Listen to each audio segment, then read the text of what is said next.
How's it going, everybody? My name is Kyle Lackey. I'm a graduate assistant in the Office of Diversity, Equity, and Inclusion, and welcome to a new semester at UMSL. We're here to highlight members who are participating in our new strategic collaborative initiative called the Diversity Alliance Network. The purpose of the Diversity Alliance Network is to share resources and information, build collaborations, enhance the flow of communication about programs, initiatives, and other opportunities, and just provide an overall supportive system for everyone on campus working to move the needle on diversity, equity, and inclusion. We're continuing our Diversity Alliance interview series, and I'm excited with this conversation.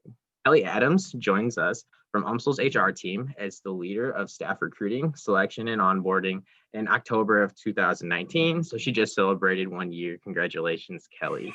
Kelly is passionate about recruiting and recruiting quality hires and the overall candidate experience. She obtained her bachelor's in arts and organizational studies and continues to seek learning opportunities, especially topics related to candidates, experience, and retention. She recently completed the Society for Human Resource Management's preparatory course through UMSL's College of Business in preparation for obtaining her HR certificate next spring. Kelly is anxious to explore ways to communicate and engage effectively with talent and assist our campus in creating high-performance teams. Kelly, welcome, and thank you for being with us today. I am excited. Thank you for having me. That was a great intro. You made me sound so amazing. You are amazing. You make it real easy.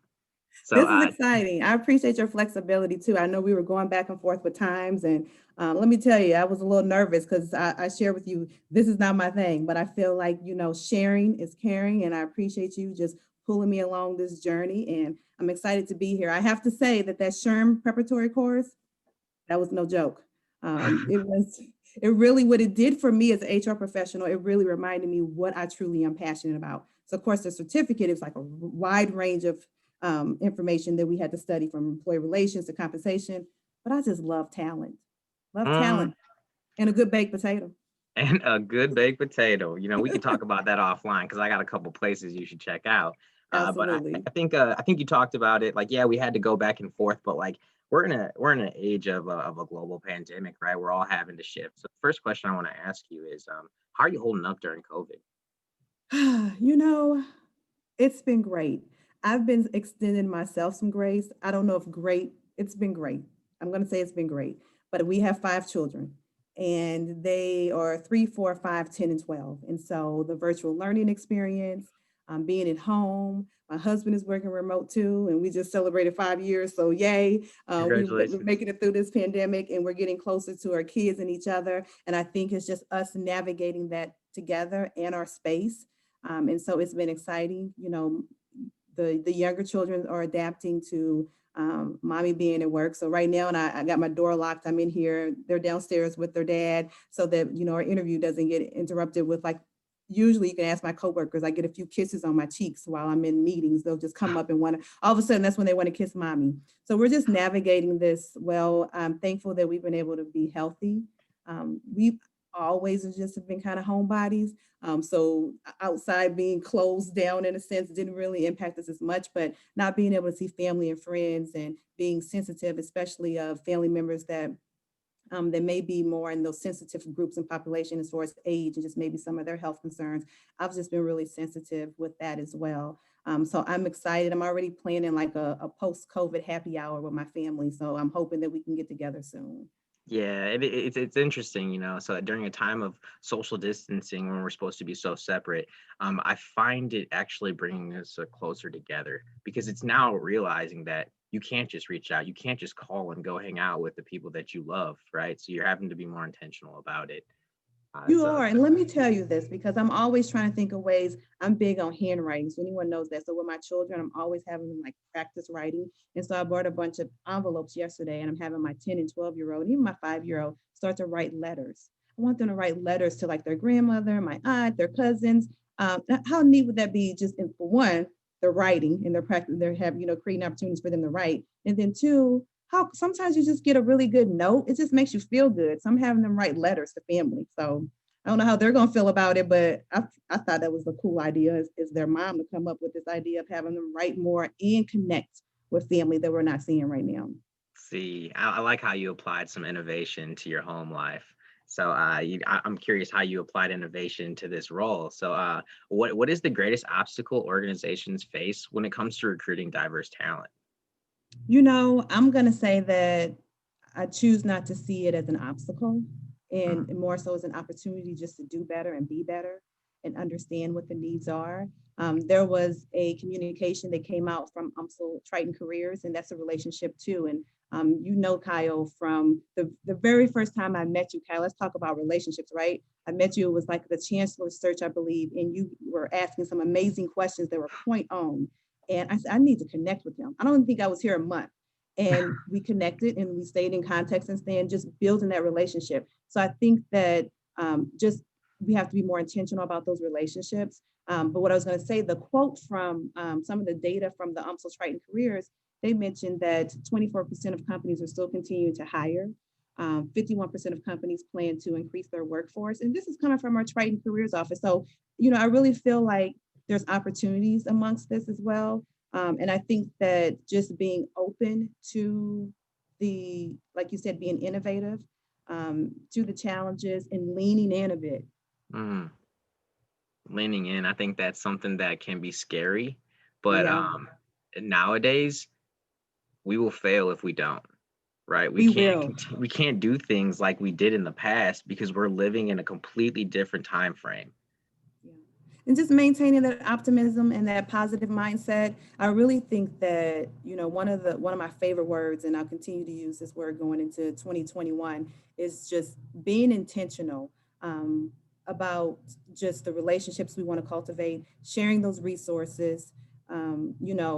We know that we want to continue to have a diverse and inclusive work set. So just thinking about things that we can do to create a space of belongingness and connecting, just like how, over the last year, you and I have connected.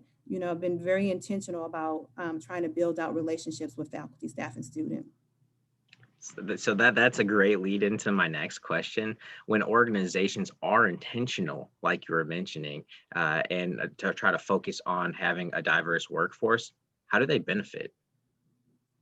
In every way, in all Mm, ways, right? You have diverse mindsets, you have different experiences. My experience is going to be different from my HR colleagues. How I got to this point in my career is going to be different. And so I think that, again, using that word of leaning in, learning from those, looking at the different skill sets that we can bring because we have that different background, different education, that history, how, we got to this moment, our family histories, behaviors, all those things are things that I feel like will contribute to allowing companies, organizations, institutions, UMSL to achieve our goals quicker when we're pulling all those pieces together. And I think ultimately just a broader impact on our community because those relationships will vary.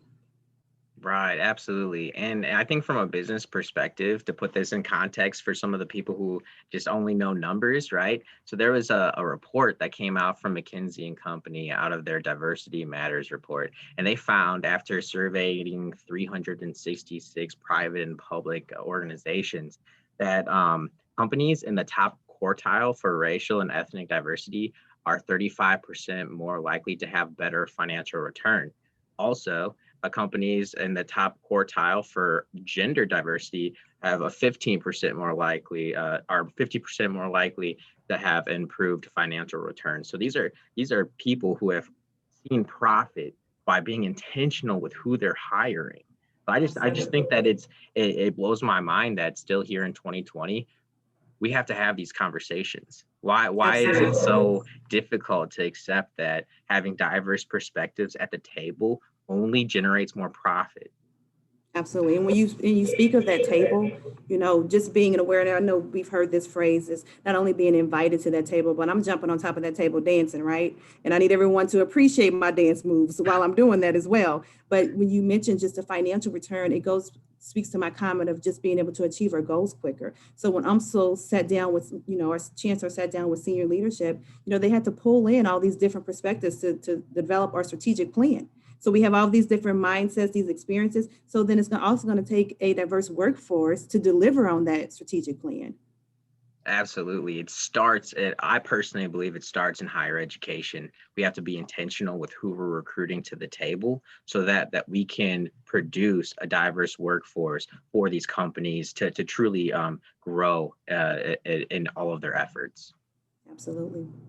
So, how has your work shifted due to the pandemic?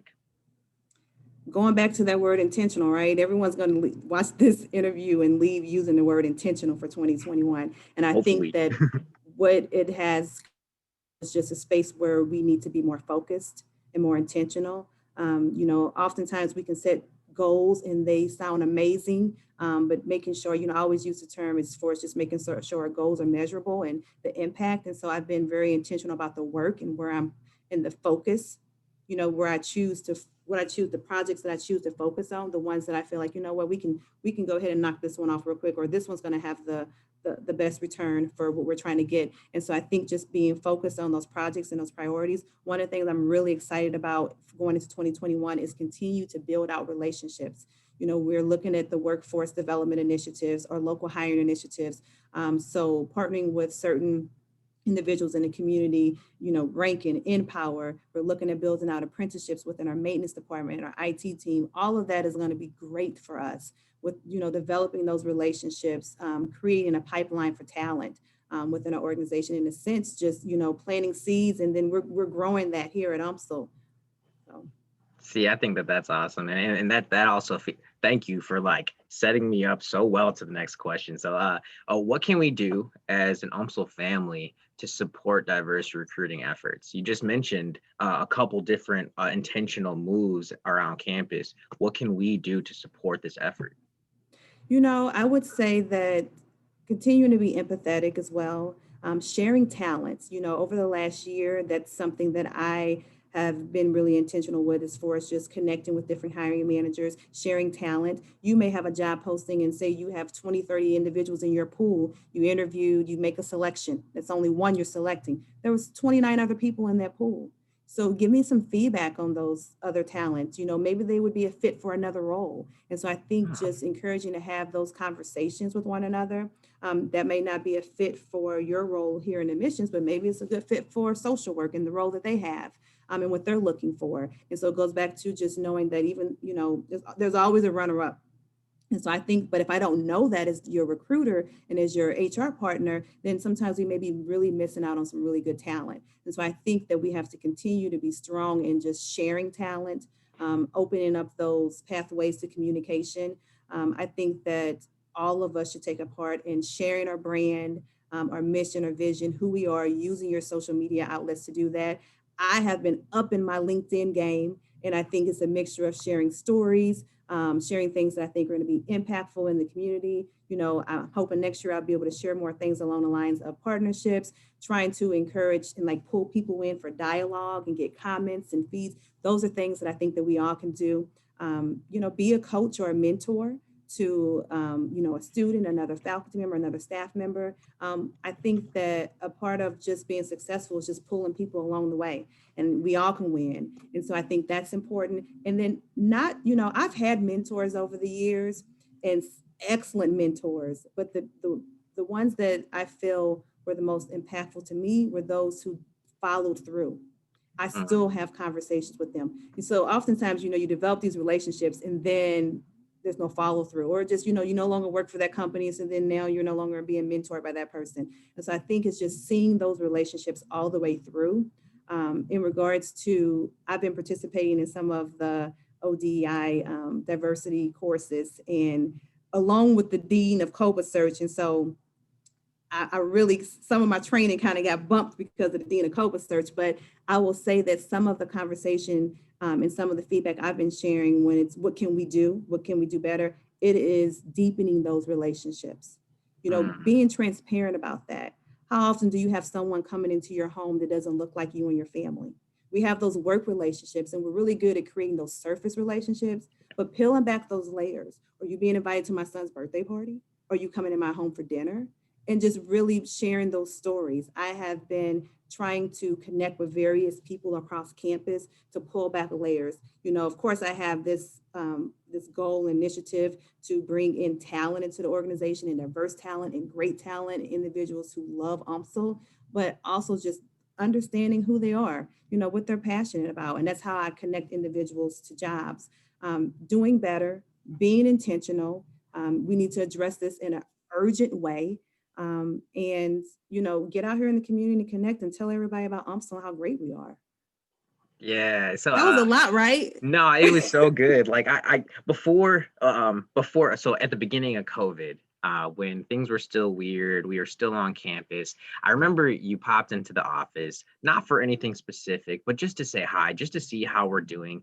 And it meant so much to me that someone from HR would just come in just to be like, yo, as a person, as a human, how are you holding up? Because times are kind of tough right now. Yeah. And that type of personal intent, it really meant a lot to me. And I think that it is going to help me maintain this relationship and want to reach out to you on LinkedIn and like your post and share them when I do leave. Right. So I think that that's very intentional. Now, you mentioned that you would like to see more community partners. Are there specific community partners, or what does that look like that you're looking for in the future? Well, I can just speak to some of the ones that I know that I'm working on, and I mentioned too, like Rankin and Empower.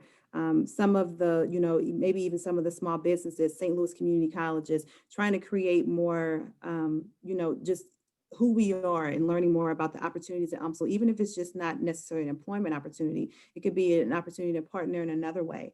So I think that over the last year, I've been trying to work really closely with my director.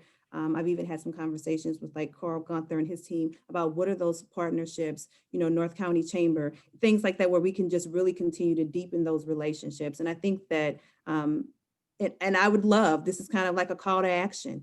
If there is a partnership that we should be looking at, that we should be deepening, shoot me an email, reach out to your senior leadership and let them know, hey, this is a relationship. They're about that business. They want to see this community thrive. And I think we should be connecting with them. So to finish off this conversation, what are you most hopeful for in the future? It sounds like there's a lot of opportunity right now, and you're being very intentional with everything that you're doing in your position. Thank you so much for that.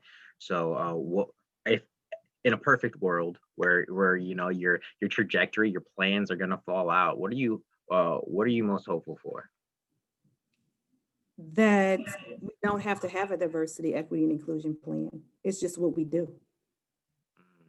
How do we get there? I don't know. I think it's these conversations. I'm not saying that we won't need a plan or that we won't need a role and won't need, those roles in our community. But I think that right now it's just such a hot topic. And I think that we're being, and I'm using that word hot loosely because it always has been hot. But I feel like when we can get to a point where diversity, equity, inclusion is just what we do. So when I'm interviewing candidates, some of the questions are, how do you approach diversity, equity, inclusion? What are some things that you're doing? And of course, that's a great question, but wouldn't it be nice that we just know that that's what we're doing and that's what that person is doing, like breathing, existing. We're always thinking inclusively. We're always thinking about diversity. So you asked me, perfect future. Well, you didn't say perfect, did you? But that is what I think about. It's just that then we can move on to other things like building out relationships and community and maybe moving into other pieces that we can impact. I feel like the diversity, equity, inclusion piece, sometimes it feels like it consumes us. And as a person of color, sometimes it's exhausting. Definitely. So I think that while the perfect future doesn't exist, being intentional in our actions and having our eyes focused on that future that you just discussed is how we're going to get there. Yeah. So thank you for being with us. Thank you, Kelly, for participating. Audience, thank you for tuning in. Please follow us, follow our blog, follow us on Facebook, Instagram, Twitter. Follow Kelly on LinkedIn because it's lit. You're going to want to see all that information. Kyle, I can't get this call without saying congratulations. My goodness, right? This is awesome. How does that feel, right? Amazing. It feels good. It feels good to be graduating with a master's in higher education. And I think what really made my experience exceptional is building authentic relationships with people like you, right? I think that there are seriously amazing people. And when I say that in the introduction, like there are amazing people at UMSL that are seriously on the ground, rolling up their sleeves, boots on in the trenches, really trying to make that Yeah. future that you talked about happening. I think that I'm leaving UMSL knowing that I'm excited with the trajectory that we're headed. So thank you for being a part of that change as well. Absolutely. Thank you. All right, talk to you later. All righty. See ya.